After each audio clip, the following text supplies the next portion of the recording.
Hello bankers और very very good evening to all of you. Welcome back. तो आज के इस सेशन के अंदर हम लोग आपका डिस्कस करने वाले हैं about the basic mathematics which is financial mathematics calculation of interest and annuities. Okay, so this is our unit number 21, module C.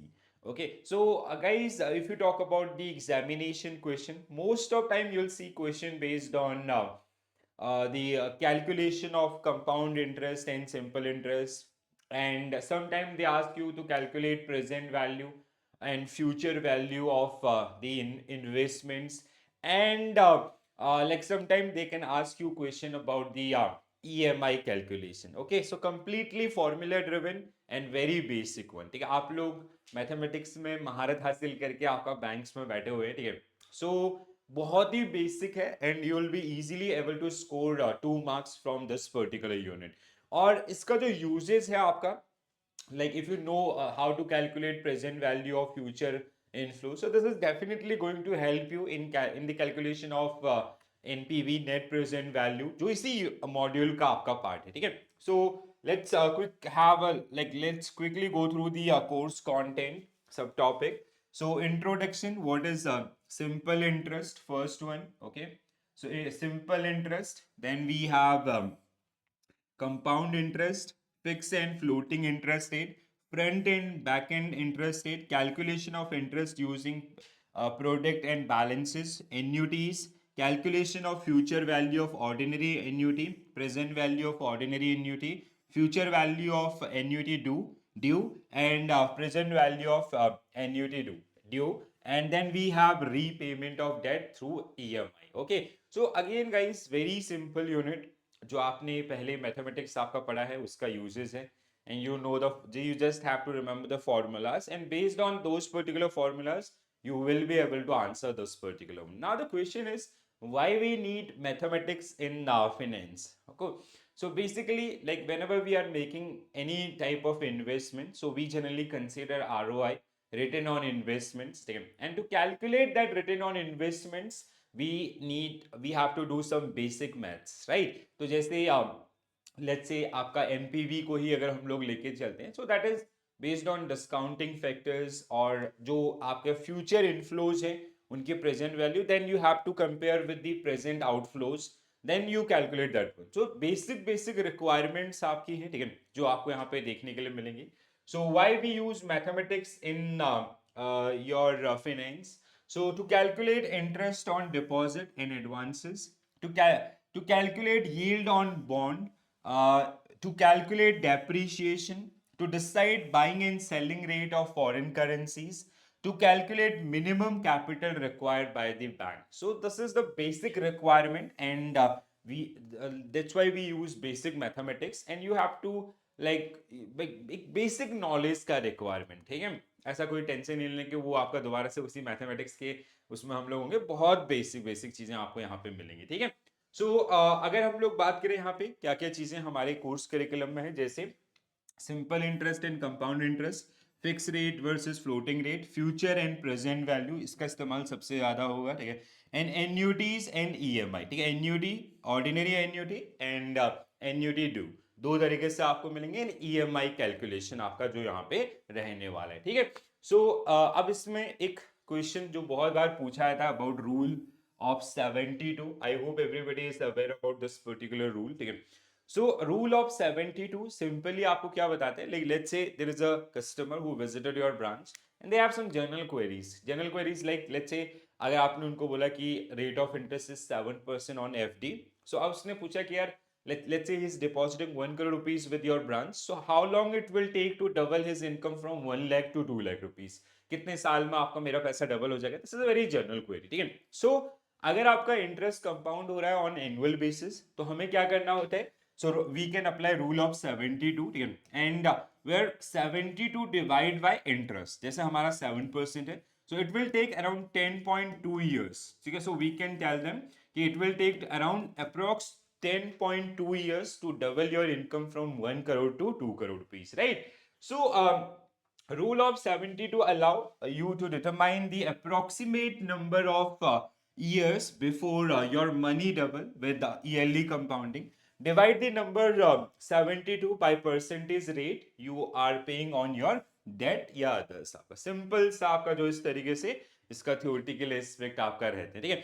बहुत ही बेसिक है, जैसे मैंने आपको एक सिंपल सा केस बताया 7% वाला, वैसे, ठीक है। बहुत बार आपका एग्जामिनेशन में भी ये पूछा जाता है for half marks, so you have to be very careful, आपको इसको ध्यान रखना है। और अगर ऐसा कोई क्वेश्चन पूछा जाता है so you will be able to answer, and it's a kind of gift question, free का क्वेश्चन है, ठीक है। So a saving account with 500 rupees deposit in it, earning 4% interest and compounded yearly, will take how long, how many years for 500 to double 1000? तो कितना लेगा आपका? So what will be your correct answer for this one? Your answer will be 72 divided by 4, ठीक है। तो कितना होता है? 18 होता है। So it will take 18 years, ठीक है। So 18 years will be right answer for this one, ठीक है। 18, हाँ 18 आपका होगा। So 18 years will be right answer for this one. So as simple as that, right? बिल्कुल भी टेंशन नहीं लेनी। Now we have two type of rate which we generally like when while we accept deposit or we grant loan. Basically in Indian banking system, the core function of bank is, बैंकों का core work क्या होता है आपका? Borrowing for the purpose of lending, ठीक है। So we follow like section 5 subsection B of BR act, जिसके हिसाब से ये आपका बैंकों का कोर वर्क ये है, ठीक है। So while we accept deposit from customer, we accept at fixed rate, ठीक है। फिक्स्ड रेट पे हम लोग आपका एक्सेप्ट करते हैं, and lending mostly at floating rate, ठीक है। फ्लोटिंग रेट पे आपका which is link with some indices, जैसे आपका repo rate for home loan, ठीक है। इस तरीके से आपका ये जो काम कर रहा होता है, ठीक है। सो फिक्स रेट या अदर्स, जैसे किसी और सिचुएशन में भी हो सकता है, इन केस ऑफ जैसे any kind of debt, it can be fix or floating, ठीक है। जैसे personal loan are at fix rate और home loan are at floating rate. Fix rate is जहां पे throughout the tenures the rate of interest will remain same, and variable is floating, जहां पे which is link with some indices, जैसे मैंने आपको home loan का case दिया, ठीक है। ठीक है, होम लोन आपका, home loans which are generally link with repo rate, ठीक है। सपोज दैट अब जैसे किसी कस्टमर ने आपका जिस समय ये लोन लिया, सपोज दैट पैंडेमिक के समय में उसने घर लिया, that time repo rate was 4%, ठीक है। So 4% plus suppose that 2% was the rate, so that means that time he was paying 6%. Now repo rate increased to आपका suppose that ये हो गया आपका 6.25% plus 2%, so it is 8.25%. So currently he is paying आपका 8.25% interest on that particular debt. So initially it was 6%, आपका यहाँ बढ़ के कल के डेट में अगर ये और बढ़ता है तो और इंक्रीज होगा, घटेगा तो आपका कम हो जाएगा। So this is called variable rate of interest और floating rate of interest, very simple, right. So अब यहाँ पे रेट ऑफ इंटरेस्ट जो हम लोग चार्ज करते हैं वो दो टाइप से, एक आपका फ्रंट एंड और एक आपका बैक एंड, ठीक है। Usually you will see back and cases, ठीक है। फ्रंट एंड में क्या होता है, लेट्स से किसी कस्टमर को हमने आपका 1 करोड़ रुपए का लोन दिया, ठीक है, एंड जहां पे principal amount is suppose that 70 lakh and interest is suppose that 30 lakh, ठीक है। Interest amount is suppose that 30 lakh, right. So हम क्या करेंगे, while we'll disperse this particular amount, we will disperse how much? Only 70 lakh rupees, ठीक है। So this amount will disperse to customer, this we will deduct from the loan amount, ठीक है। Overall जो EMI बनेगी वो किसके ऊपर बनेगी? 1 करोड़ के ऊपर बनेगी, जिसमें से आपका 70 लाख प्रिंसिपल और इंटरेस्ट आपका 30 लाख रुपए, ठीक है। तो जो ब्याज का अमाउंट है वो हम लोग उससे पहले ही क्या कर लेंगे, ले लेंगे, which is income of bank. Usually ऐसा आपका नहीं होता है, ठीक है। बैक एंड पे आपका चीजें चलती हैं, ठीक है। So back and interest rate जहां पे हम लोग ये जो 1 करोड़ रुपीज है which is the combination of principal और इंटरेस्ट, इसके हिसाब से we will decide the EMI, ठीक है, इक्वेटेड मंथली इंस्टॉलमेंट जिसको हम लोग बोलते हैं। So front end, if interest rate is deducted from the principal and only the net amount is disbursed, it is called front end, ठीक है। तो ओवरऑल लोन आपका इतने का था, उसमें से प्रिंसिपल का कैलकुलेशन इतना था, इंटरेस्ट का इतना था, तो हमने 1 करोड़ में से उसको 30 लाख माइनस कर लिया, 70 लाख रुपए सिर्फ आपका दिया, ठीक है। सो that is the one, and liability will be आपका 1 करोड़ की कस्टमर के ऊपर। बैक एंड की अगर हम लोग बात करते हैं, however the normal practice in banking industry is to charge back-end interest rate, which means the full amount of the loan is disbursed and interest is charged subsequently on monthly or quarterly or agreed basis, which is generally known as equated monthly installment और EMI, ठीक है, ये भी हम लोग जानते हैं, बहुत बेसिक आपका था, ठीक है। अब आपका आता है एन्युटीज, ठीक है। एन्युटीज की अगर हम लोग बात करें ना, it is a series of fix payment, ठीक है। जैसे लेट्स से किसी ने आपका 1 करोड़ रुपए का या सपोज दैट 1 लाख रुपए का लोन लिया, एंड इट इज फॉर जो उसका फर्दर बाइफर्केशन है, वो आपका जो पेमेंट्स आपके 10,000 के उसमें हो रही है, सो दैट इज एन्युटीज आपका, ठीक है। So annuities are essentially a series of fixed payment required from you or paid to you at a specified frequency over the course of fixed period. It can be yearly, half yearly, आपका quarterly और monthly. अब यहाँ पे we have two type of annuities, one is ordinary and another one is annuity due, ठीक है। Ordinary आपका beginning of the month, and आपका जो एन्युटी ड्यू होगा वो आपका at the sorry ordinary annuity आपका at the end of the month, and big आपका ordinary due is at the beginning of the month, ठीक है। So we have two type of annuities. First आपका payment are required at the end of the each period, like bond usually make coupon payments at the end of the every 6 months until the bond maturity date. जैसे bond issue किया जाता है, so let's say there is XYZ company who issue of bonds at the rate of like let's say XYZ company, they issue a bond at a face value of 1,000 and coupon rate is supposed at 7%, ठीक है। so 7% per annum which is payable half yearly, ठीक है। Usually क्या होता है, payments are generally made in 6 month, every 6 months, ठीक है। तो आपका ये जो कैलकुलेशंस होगा लाइक कि हर 6 महीने के एंड में आपका we are paying that interest amount to the customer, ठीक है। दूसरा आपका एट द एंड, ठीक है। अब यहाँ पे क्या होगा, eight the and like 6 month आपका, ये 6 मंथ यहाँ पे आपको मिल रहा है, फिर यहाँ पे 6 मंथ आपका हो रहा है ऐसे, या ये हो सकता है eight the end of 1 year, तो आपका 1 ईयर इस तरीके से, फिर दूसरा साल, तीसरा साल, चौथा साल, ठीक है। तो कैलकुलेशन में you have to take care about this particular time duration. Annuity due की अगर बात होगी तो आपका पेमेंट यहां पे हो जाएगा, ठीक है। सो इसका पेमेंट कहां पे होगा, eight the beginning of the month, ठीक है। फर्स्ट को होगा यहाँ पे आपका जैसे 30th को होगा, और यहाँ पे आपका 15th को हो रहा है। तो ये जो टाइम ड्यूरेशन है, while you calculate that particular interest, so you have to consider that particular one also, right? So payment are required at the beginning of each period, like जैसे रेंट आपका होता है 10, जैसे एग्जांपल्स में आपको रहेंगे, ठीक है।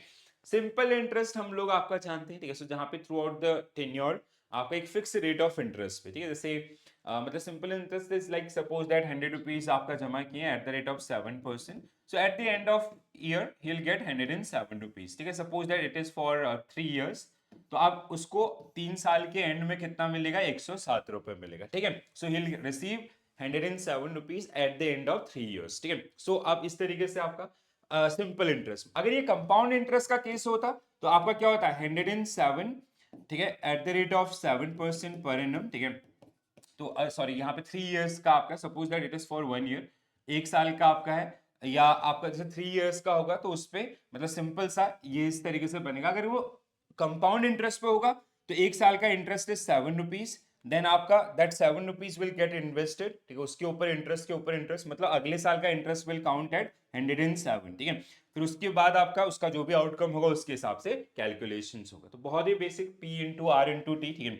So we have a formula for this one, P into R into T, ठीक है। तो जिससे हम लोग अपना सिंपल इंटरेस्ट को कैलकुलेट कर रहे होते हैं, ठीक है। सो P आपका P is amount, principal amount basically, ठीक है। And R is rate of interest and T is time duration, ठीक है। So जैसे अगर आप इसको कैलकुलेट करेंगे, so P is 100, R is 7%, 0.07 into T is time duration आपका, जैसे 1 है तो 1 ईयर आपका, इस तरीके से 2 years है या 3 years है तो 3 आपका जो भी आउटकम निकलेगा दैट इज द वन, ठीक है। सो जैसे यहाँ पे आपका केस दिया 12% per annum means if you deposit 100 rupees for 1 year, you will get 12 rupees at the end of the year.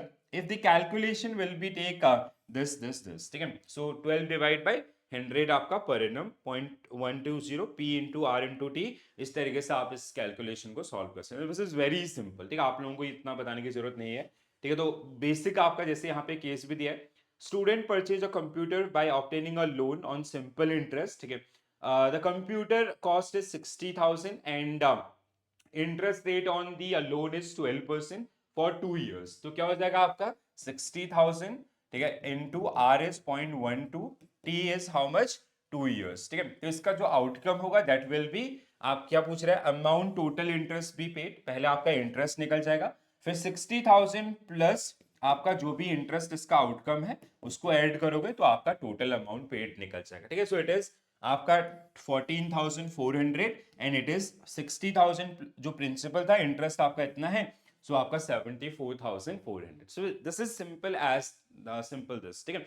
तो यहाँ पे मतलब इस यूनिट के लिए आपको वेरी करने की जरूरत नहीं, बहुत बेसिक बेसिक चीजें हैं। हाँ, एन्यूटीज का जो आपका कैलकुलेशन है, एन्यूटी ड्यू और ऑर्डिनरी एन्यूटी, वो थोड़ा सा कॉम्प्लेक्स आपका होता है, ठीक है। And if you don't know about that particular one, don't enter in that particular range. मैं मतलब स्ट्रेट फॉरवर्ड आपको बोलता हूँ, बहुत रेयरली क्वेश्चन पूछे जाते हैं, जब भी क्वेश्चन पूछेगा it will be for 1 marks and the probability is like let's से 50-50। तो अगर आ भी जाएगा ना आपके पेपर में, तो 1 मार्क्स के लिए आप जो लर्निंग्स में या प्रैक्टिस में जितना टाइम लगाएंगे, उतना टाइम अगर आप और चीजों में लगा देंगे, so will score much better, ठीक है। तो इसलिए ये मेरा पर्सनल सजेशन है, because time is the only constraint, हमारे पास टाइम नहीं है, लिमिटेड टाइम होता है, तो उसको बेस्ट वे में आपको यूटिलाइज करना है, ठीक है।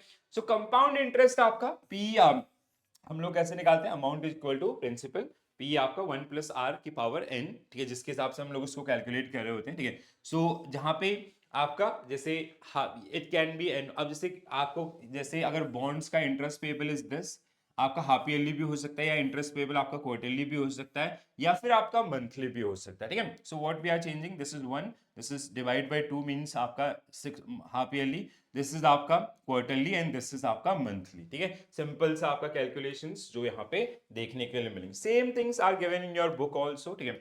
सो आपने अगर बुक को उठाओगे तो वहां पे भी, तो जैसे P principal amount, initial amount you borrowed or deposited, R is rate of interest, so 6% है, तो 6 डिवाइड बाई लाइक 0.06 आपका परसेंटेज में। सो अगर ये आपका ईयरली है तो आपका 6, ठीक है। अगर ये हाफ ईयरली और आपका अदर्स है तो उसको accordingly we have to change, ठीक है। एन आपका number of years, A is amount of money accumulated after N years और एवरी ईयर्स, ठीक है।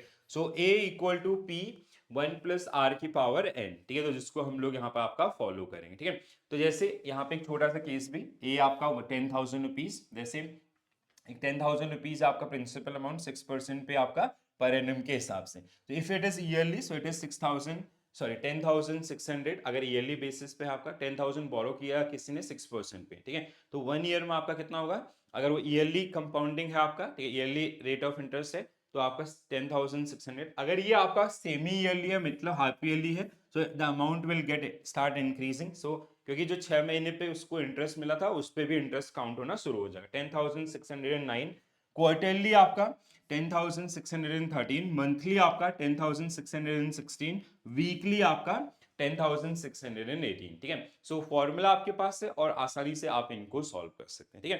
तो सिंपल इंटरेस्ट और कंपाउंड इंटरेस्ट में अभी मेरे पिछले 4-5 साल आपका जो बैंकर्स को दिए तो उसमें कभी इनको प्रॉब्लम नहीं आया, इसलिए मैं इस पर ज्यादा टाइम नहीं बताता हूँ, ठीक है। हाँ, एन्युटीज वाले में प्रॉब्लम आती है, वहां पे कैलकुलेशन बहुत बड़ी होती है, अगर जब भी सारा क्वेश्चन पूछेगा it will be for down side 1 marks और 2 मार्क्स, ठीक है, and only one question will be there, so do not, अगर आप उस लीग से बाहर हैं तो बाहर ही रहें, ठीक है। सिंपल सा मेरा सजेशन है, बाकी आप लोगों का चॉइस है, ठीक है।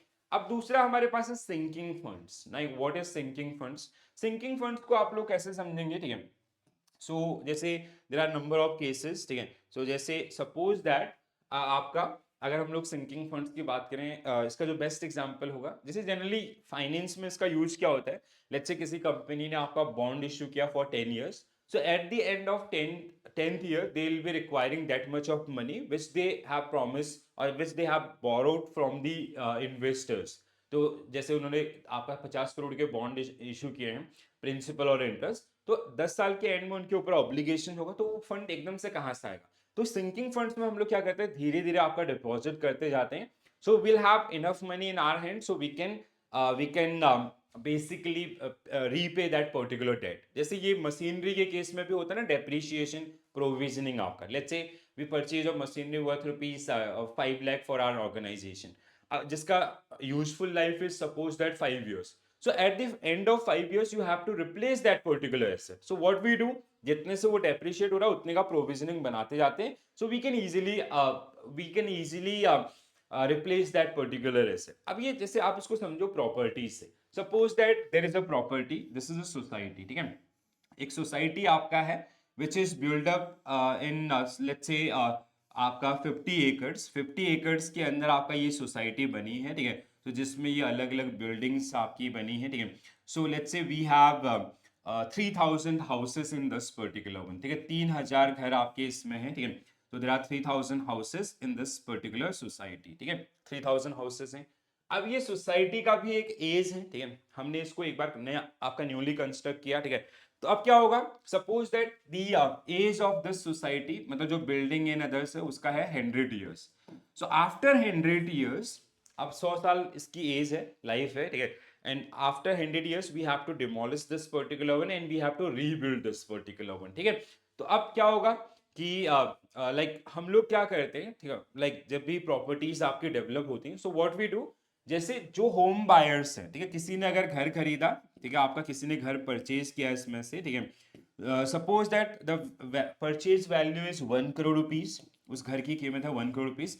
It will include sinking funds, ठीक है। अब इसमें क्या होगा, बहुत सारे चार्जेस होंगे, ठीक है, जिसमें आपका 1 करोड़ में से suppose that 5 lakh was sinking funds, ठीक है। 5 लाख रुपए का हमने कस्टमर से क्या लिया, which include in this particular cost, ठीक है। सो 5 लाख रुपए का आपका सिंकिंग फंड्स जो हमने उनसे इनिशियली, आपका जो होम बायर्स है उनसे इनिशियली लिया, और हम उसको क्या करेंगे, we will deposit this particular one with your bank, ठीक है। हमने आपके बैंक के साथ इसको डिपॉजिट किया at a fix rate of interest, ठीक है।